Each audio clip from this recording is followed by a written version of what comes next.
सरकार के भरोसे बैठे हैं, सरकार करेगी। 70 साल के बाद 370 हट गया, हम जश्न मना रहे हैं। उस 370 से 10 गुना ऐसे कानून हमने पास होने दिए। हम भोले नहीं कि पूरा देश भी लग जाएगा तो भी कई साल लग जाएंगे, और अगर इत्तेफाक से बीच में मोदी आना बंद हो गए तो फिर हम अपनी किस्मत को रोएंगे और फिर हम इसे गाली देंगे और फिर एक दिन मर जाएंगे। जिन बच्चों को हम इतने प्यार से पालते हैं, इतनी केयर करते हैं, हम उन बच्चों के लिए क्या छोड़ के जा रहे हैं, यह सोच के भी हमको डर नहीं लगता है। बेटी इधर मत जाना, इधर खराब लोग रहते हैं, ये पानी मत पीना, ये गंदा पानी है, यहां ऐसा है वहां वैसा है, इसकी इतनी सुरक्षा करते हैं। लेकिन मरने के बाद ये नहीं सोचा कि वो जवान बेटी जब घर से निकलेगी तो उस इलाके में जो हम छोड़ के जा रहे हैं इतने जिहादी हैं कि हम उसकी इज्जत नहीं बचा पाएंगे। उसका इंतजाम हम आज भी नहीं करना चाहते, उसे नहीं करना चाहते, बात अलग है। उस बच्चे को भी सच नहीं बताना चाहते, कम से कम वो अपनी लड़ाई के कुछ साधन ढूंढ लेगा, वो भी नहीं बताना चाहते। हम बड़े पापी लोग हैं, हम जिम्मेदार हैं। इसलिए मोदी आए, 700 साल के बाद 370 हटेगी, तब तक उन्होंने 370 ऐसे कानून बना दिया आपकी पार्लियामेंट में, और उनकी गिनती पार्लियामेंट में कभी 40 से 50 से ज्यादा नहीं हुई। लेकिन वो इस दलाल और मक्कार और लालची समाज को जानते थे। उन्होंने अपनी ताकत से नेताओं को खरीद करके भारत की पार्लियामेंट में वो कानून बना दिए जो बन ही नहीं सकते थे। आपको 370 हटाने के लिए 70 साल लगे, 283 से 303 सीटें लगी, तब जाके 370 हटी। इतने सारी चीजें हैं लाइन से, अभी बहुत सारी चीजें हैं। ये देश और राष्ट्र, जब मैं कहता हूं भारत माता का नारा लगा रहे हो, भाई भारत माता है कहां मुझे बताओ ना। इस कानून के तहत आपका अपना घर नहीं है। दिल्ली में एक 2 कौड़ी का एमएलए, मुसलमान एमएलए, नोटिस, क्योंकि वक्फ बोर्ड का वो चेयरमैन है दिल्ली का, नोटिस भेज रहा है।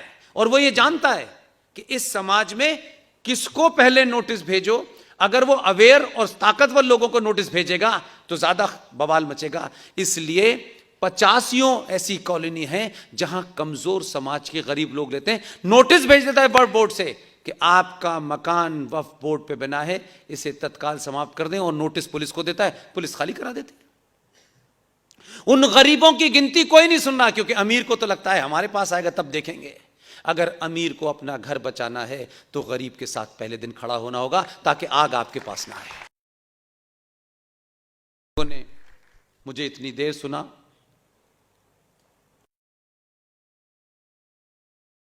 पार्टियां, संगठन ये बनते बिगड़ते टूटते रहते हैं जीवन में। देश टूटता है, देश कभी कभी अपनी टूटे हुए टुकड़े को वापस भी ले लेता है। टूटे हुए टुकड़े को वापस लेने की चाह में जो अपना है उसे मत खो दीजिए।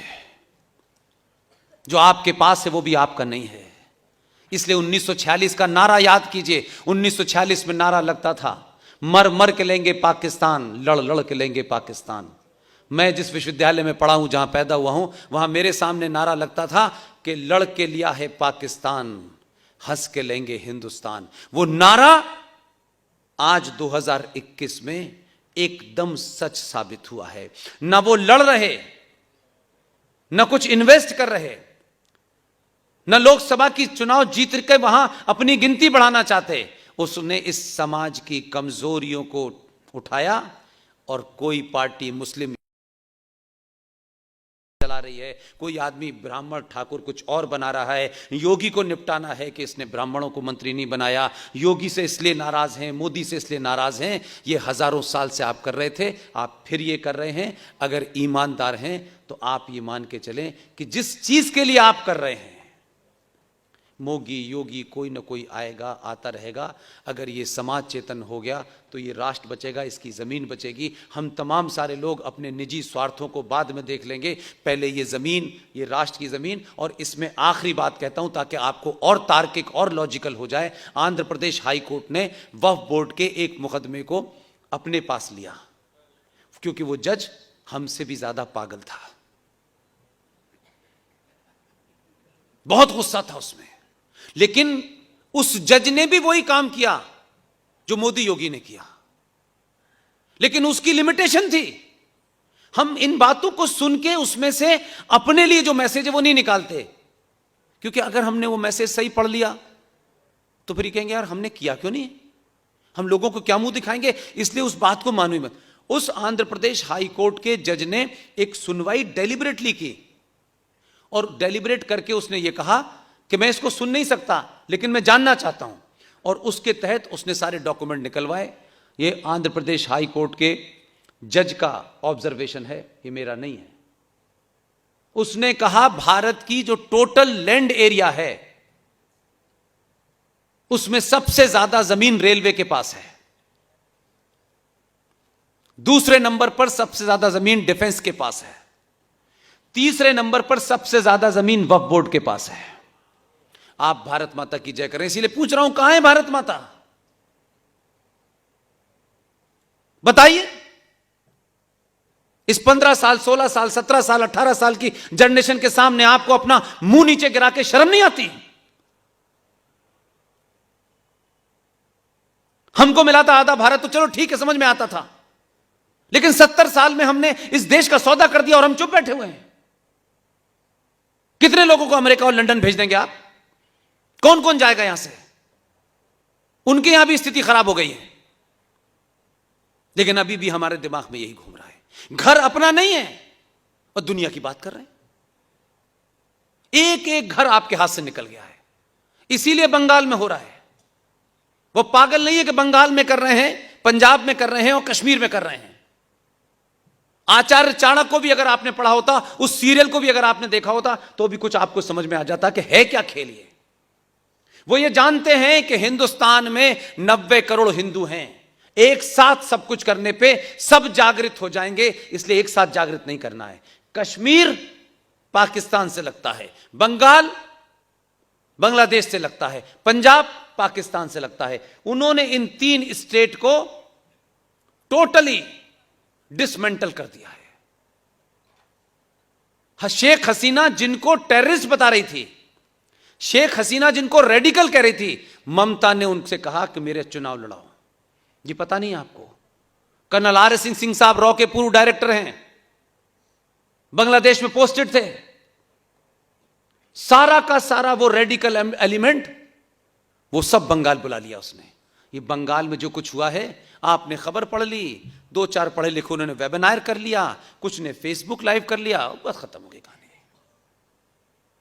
भंडारा करने का बड़ा शौक है हमें।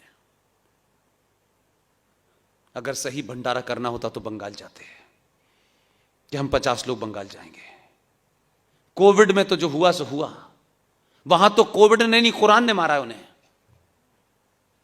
उनके पास कोई गया? झूठी मक्कारी भरी संवेदनाएं। और फिर यह कि सरकार क्यों नहीं कर रही? उन्होंने सरकार से पूछ के किया था। कश्मीर में सरकार से पूछ के 2500 कश्मीरी हिंदू पंडितों को मारा था। उन्होंने कहा कर दो, बाद में देखा जाएगा।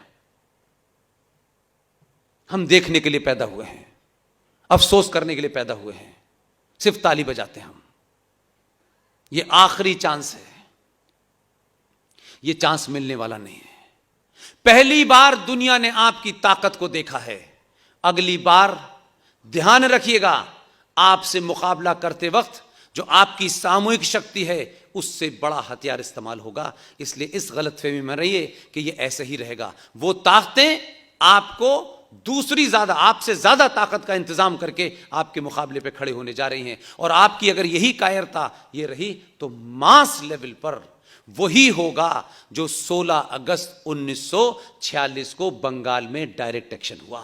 वहां का मुख्यमंत्री शहीद हुसैन सोहरावर्दी ने बंगाल में पुलिस को 2 दिन की छुट्टी दे दी और पहला मुस्लिम लीग का डायरेक्ट एक्शन हुआ।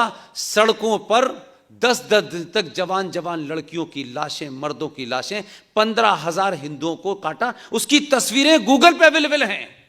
डाकिए 16 अगस्त 1946 डायरेक्ट एक्शन बंगाल, सब कुछ मिल जाएगा। उन्होंने कभी अपने आप को नहीं शर्माया, यार ऐसा हो गया वैसा हो गया। और आज भारत में आपके आदमी ने 2002 करा, 90% हिंदू उसके विरोध में खड़ा था, उसके दुश्मन थे। मुझे उसमें समझ में आता है। हमारे समाज को अच्छा दिखना है। 2002 ना होता तो रात को यहां प्रोग्राम ना हो रहा होता। बहुत बहुत धन्यवाद। Thank you very much sir.